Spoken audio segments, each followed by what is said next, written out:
सी रक्षाबंधन कहते हैं, सारी उल्टी परंपरा काल की।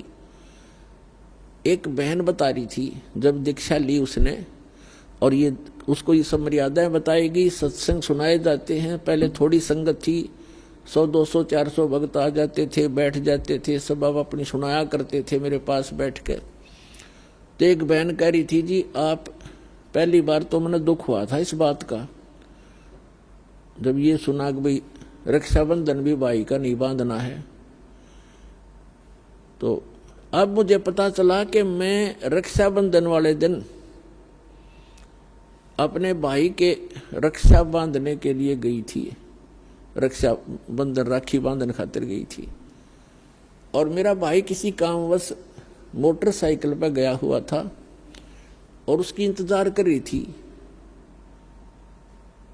अब क्या हुआ कि शाम के समय दुर्घटनाग्रस्त हो गया मेरा भाई, मृत्यु होगी और उसका शव आया।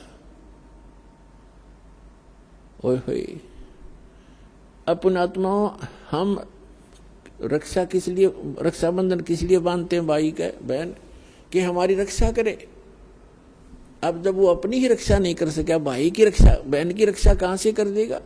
जो रक्षा करने वाला है परमात्मा का रक्षाबंधन बांधो, और उसका रक्षाबंधन है पुण्यात्माओं, उसका नाम लो, उसकी शरण में आ जाओ। भाई की भी रक्षा और बहन की भी रक्षा, बच्चों की भी रक्षा, अपनी भी रक्षा, पति पत्नी की भी रक्षा।